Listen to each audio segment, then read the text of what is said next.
Is Xenoverse 2 just getting a little bit too stale for you? Is Xenoverse 2 in desperate need of some new content so there is fun to be had once again?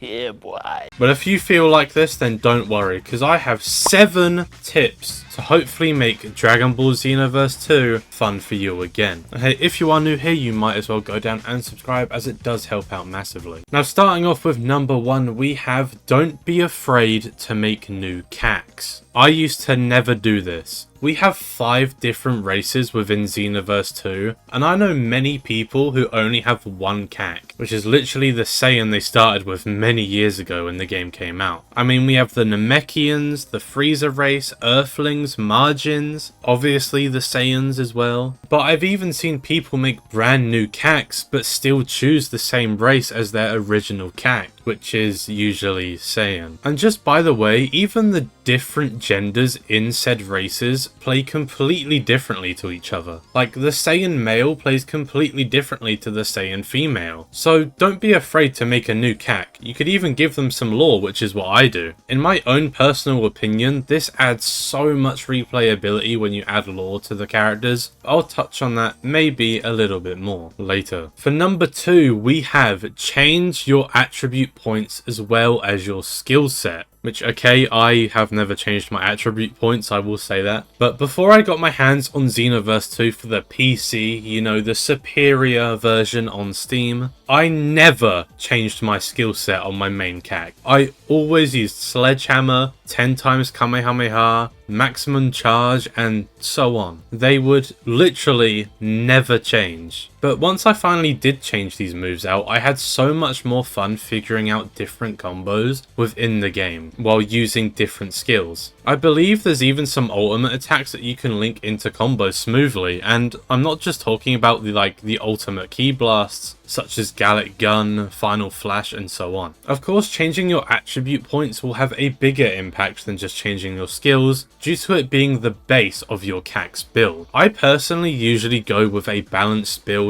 or a slightly stronger melee build in literally any game, but you could go with whatever you like. Like, there is no restrictions here. Hey, you could even make a healer build if that's really what you wanted to do. For free, I have something I like to call the ultimate Z rank. And what do I mean by this? I mean getting Z rank on every single parallel quest that you have access to, every single story mode mission that you have access to, and even every single expert mission. I really hated that one caller mission. I never want to go back to it. The ultimate Z rank challenge isn't for everybody, as it is very, very grindy, and it's something that should be done over time and not in one sitting. My biggest mistake with this was trying to do it all in one sitting, and when you own DLCs as well as doing the base game, it's just impossible to do in one sitting without losing your mind. Especially on them Dragon Ball collection missions. Like, who thought of these parallel quests, bro? Who came up with these in their head? So for number 4, this one links back to the character creation side of the game, and that would be trying to make already existing characters inside of Xenoverse 2. Now, I'm sure you've seen the infinite amount of fake Goku and Gohans running around in the multi-lobby or even in PvP matches, but that's not entirely what I mean. There is many tutorials out there on YouTube on how to make different characters inside of Xenoverse 2. I remember I used to have a Deku CAC, and it was based on season 1 of MHA, so I had like the really light green costume on the Earthling race. So from my own personal experience, I can confidently say that this is genuinely a fun thing to try and do inside of Xenoverse 2. And for number 5, I actually touched on this idea in my Sparking Zero version of this video, and that is what I call canon battles, even though they aren't canon. Basically, it's when I or you choose a character like Goku Blue versus Vegeta Blue, Gogeta versus Vegito, or MUI Goku versus Whis. There is so many different combinations that can work, and usually, if done correctly, you get some unique dialogue from the characters that you've chosen. I find blasting music while doing this also increases the experience, but that's just a personal preference. Now granted, this is definitely more fun on PC, since you can actually make the CPU harder to beat with mods, which is what I use all the time. So yes, I stunned at the start of the battle. Now 6, if you're new or even an OG to the Xenoverse franchise, there's a slight chance that you've never even attempted to try the online PvP. And I know Xenoverse 2 online is just an absolute complete joke, but if you don't take it so seriously like it's some competitive search and destroy match...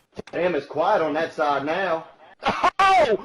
It's quiet on that side now, isn't it, boy? Listen to you, you fat fucking redneck, sitting in front of your goddamn Connect mic with your nuts hanging out of one side of your shorts. Shut the fuck up! Then there's definitely some fun to be had there. I mean, even the janky moments are just fun to experience if you're not taking the game so seriously. And lastly, for number 7, that would be mods. Modded characters and outfits along with revamp are just incredibly fun to play around with, but I do understand that mods are not accessible to everyone. I'm also pretty sure most of the Xenoverse 2 player base actually plays on PS4 and PS5, but if you can get mods, then I'd recommend them. Downgrading is also an option if mods are not working on the current version of Xenoverse 2, by the way. So yeah, here are my 7 ways on how maybe you can have fun on Xenoverse 2 in the big year of 2025 once again. Of course, you have like the multiple DLCs, and if you haven't had any DLCs on Xenoverse 2, then you're probably going to have fun with them as well if you buy them, as they're just completely new experiences for said game. But if you play Xenoverse 2, then most likely you have DLCs. Now, if you are new here, then do feel free to subscribe, as the support recently has just been massive. And while you're down there, you might as well leave a like as well, as both options are entirely free.